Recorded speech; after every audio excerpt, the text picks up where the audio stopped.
At exactly 6:03 in the morning, every president, every prime minister, every king on earth disappears from their office chair. Not kidnapped, not killed, replaced.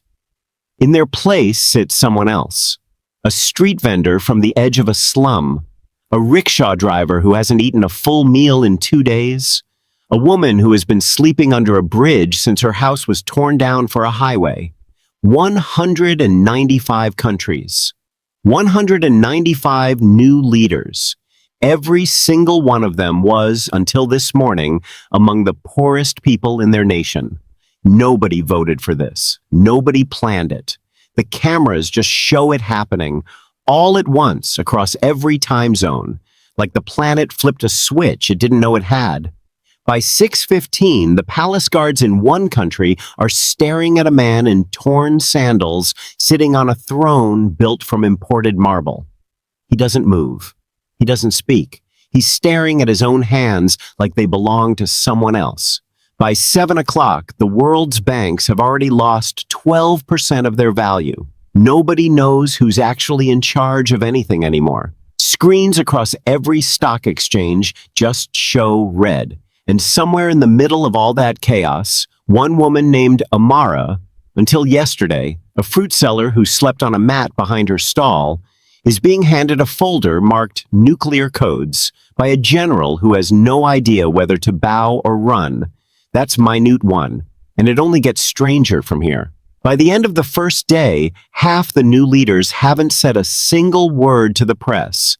They're too busy doing something nobody expected. Amara walks straight out of the palace, still in her work sandals, and into the nearest hospital. Not for a photo. She's looking for her son, who's been on a waiting list for surgery for 8 months because her family couldn't pay the deposit. Within an hour, the deposit rule is gone. Not through a law, through a phone call. She's the president now. Nobody stops her.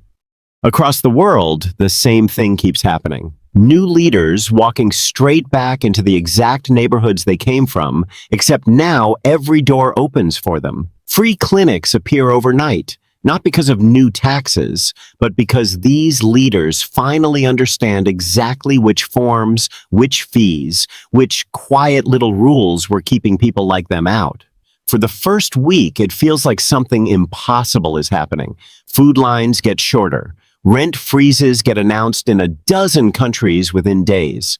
Millions of people watching their screens start to believe the world just got kinder overnight. But by day 9, the cracks start to show. Because knowing what it feels like to be poor is not the same as knowing how to run a country of 40 million people. Amara freezes rent prices to help families like the one she grew up in. Landlords stop repairing buildings they can no longer profit from. Within 3 weeks, apartment blocks that used to be merely poor are falling apart entirely. Water stops running in whole districts. The people she was trying to save are now the ones without water. And that's when the twist nobody saw coming starts to unfold. The old rich, the ones who used to run everything, haven't disappeared. They still own the factories. They still own the ships, the banks, the farmland. Power changed hands. Money didn't. In one country, a former banker sits in a glass office watching the new president. A man who used to collect scrap metal struggle to keep the electricity running. The banker isn't worried anymore. He picks up his phone and makes a call. "Let him fail," he says. "Then we'll offer the loan. On our terms." That's the part nobody talks about when they imagine this scenario. Removing the people at the top doesn't remove the system underneath them. And the new leaders, all of them, are starting to feel it. They have titles. They have palaces. What they don't have is anyone who taught them how any of this actually works. By the 3rd week, something even stranger happens. In 7 different countries on the same day, foreign banks quietly refuse to process government payments. Salaries for teachers, soldiers, hospital workers, frozen.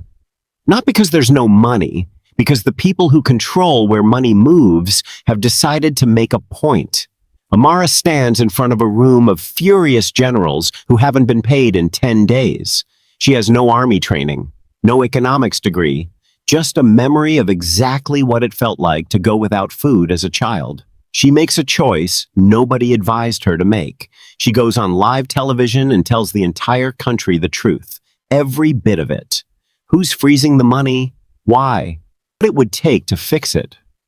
It's the first time in that nation's history a leader has ever admitted, live, on air, that they don't fully understand the system they're now running.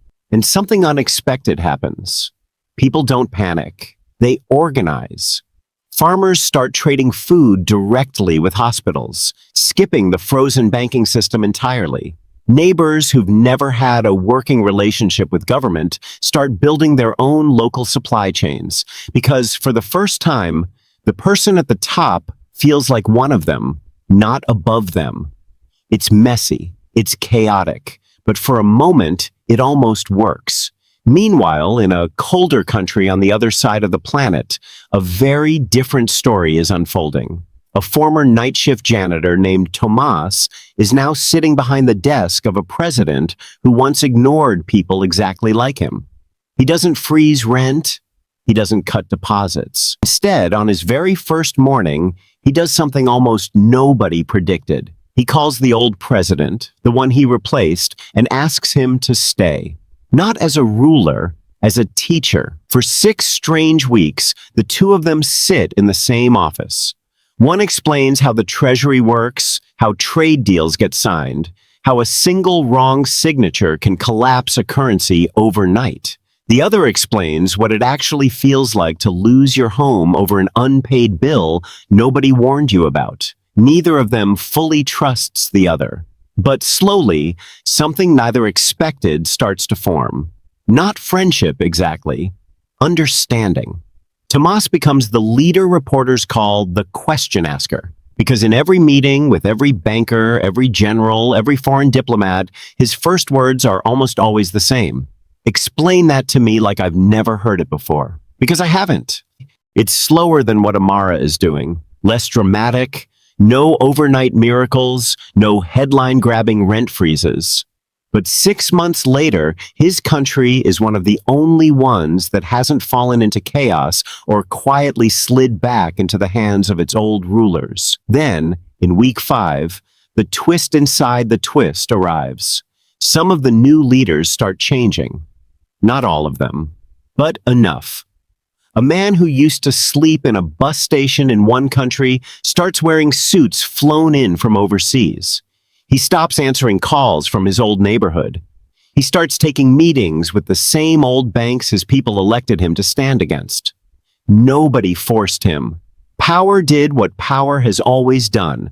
It found the cracks, even in someone who once had nothing, and it widened them. Amara watches this happen to leader after leader on the news. Old friends, people she recognized from the same kind of life she used to live.